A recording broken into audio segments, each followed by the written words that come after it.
Cyberpunk patch 2.01 just dropped, and with that we have a ton of changes. We also have to go over some of the issues that players are encountering and possible fixes, as well as some developer updates and even some sale numbers. We got a lot to talk about. What's up, world? Distributor back in the river to checking out all things Cyberpunk. Okay, so first up, let's just jump right into the patch notes. We'll go over some of the details there with that. Now, this is patch version 2.01. However, later on, we'll go over some discrepancies there with that. Now, I'll try not to cover any spoilers in this video, but there are some Phantom Liberty fixes. This does pertain to certain quests. I'll just cover those quest names so that way you can kind of get a gist on what's being fixed. So for PL specific quests, we have Balls to the Wall, Dog Eat Dog, and Firestarter that all receive multiple fixes within that. So if you're having any issues with there or kind of getting block progression, some things that aren't kind of triggering, then this should hopefully fix that for you here. We also have some major fixes for moving heat. Somewhat damaged, you know my name. These have a ton of fixes here with performance improvements as well as some readability. A lot of progression blockers there with that, and yeah, these are kind of the major ones that had multiple fixes within them. Now this also does actually add a ton of performance improvements for both PC and consoles, especially in the Dogtown area.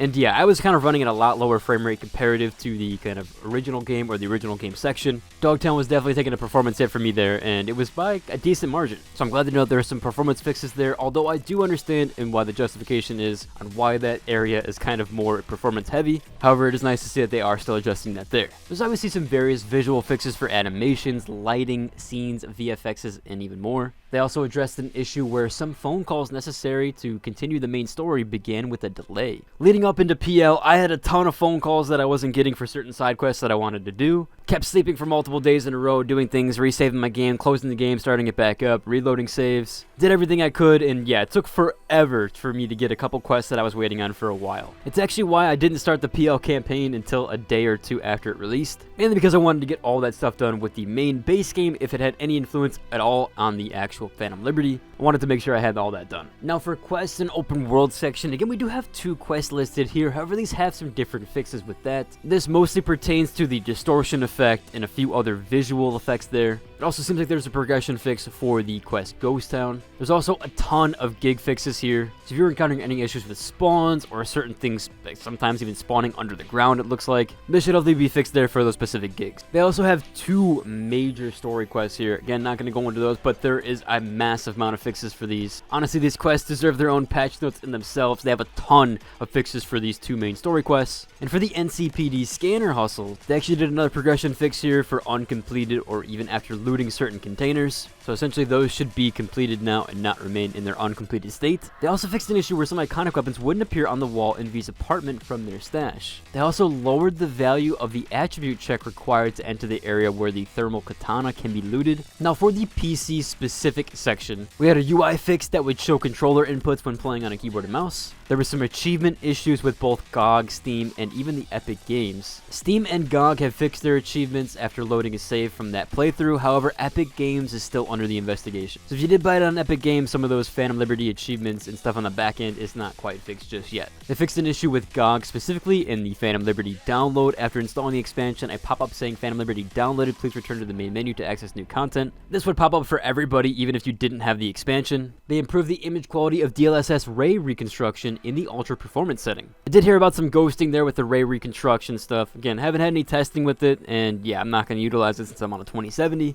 Definitely not a ray tracing card, especially at 1440p. Now console specific did get 2 main fixes here. There was a corrupted save issue on PlayStation, however they did fix that by increasing the max save file limit. However, if the save is already corrupted, this will not fix those saves. There was also an issue if you launched the game without an internet connection, it would prompt the player to log into a GOG account for My Rewards again. There was a big miscellaneous section here, mostly to do with radio volume and some adjustments there. There was apparently a silent radio station that was also being fixed with that. A few songs will now be disabled when the disable copyright music option is turned on. That includes History by Gazelle Twins and Trash Generation. There were some certain sounds that weren't playing in certain locations and with certain objects and certain things. They also fixed an issue where hair didn't cast shadows when ray tracing was enabled. This is also good for some pre-order rewards. Players who pre-ordered Phantom Liberty but didn't get the Quadra Sport R7 Vigilante will now actually receive that. If you've been missing any rewards, you should probably go check and you have that now. There was also 2 fixes for Red Mod specifically, and they added support to Red Mod. So now modding modding for Cyberpunk will actually be much compatible with this Phantom Liberty X pack, and that does cover for the patch notes section. However, we already are showcasing some issues with 2.1. A major one that seems to be appearing on both the PC and the Xbox platform is this massive bug where your items are essentially disappearing. They no longer appear, you can't kind of locate them, or you don't know where an item is, and they don't even show up in your backpack, it looks like. There's a couple that do appear here, but essentially the weapon art and the art for all the kind of items that you're in your inventory. Definitely a very annoying issue there with that, especially trying to locate where things are at. Now, there is a weird thing in this. This is why I said there was a discrepancy with the patch number or patch notes. It seems like both the Xbox and PC are on version 2.0.0.5 and not 2.01. And it seems like Microsoft and possibly Steam and GOG have unfortunately pushed the wrong version number, or at least the wrong patch. However, there is currently a fix for this, and there is multiple ones here with that. Supposedly, there is a brand new update for Xbox that's resolving this, and it is 37 gigabytes. That should be fixed by now, but if you did download the other one, I think it was 27 gigabytes. If you downloaded that one, you might need to adjust to this one. So hopefully that's fixed by now, but again, if you've already downloaded the game or you had it ready to go and you're playing currently, you might want to restart because you're playing on an older version that already got updated. It seems like they accidentally pushed this patch out, or this version of it. So yeah, make sure you go ahead and get that version and patch if you are experiencing any of these kind of visual bugs. And we do actually have Cyberpunk sales figure numbers now and copies sold. Overall, Cyberpunk has now sold 25 million copies, and that is up from 18 million sales in April and 20 million sales in September. So essentially this X pack has garnished 5 million copies sold, or at least that's the influx since September, and yeah, it kind of makes sense with all that.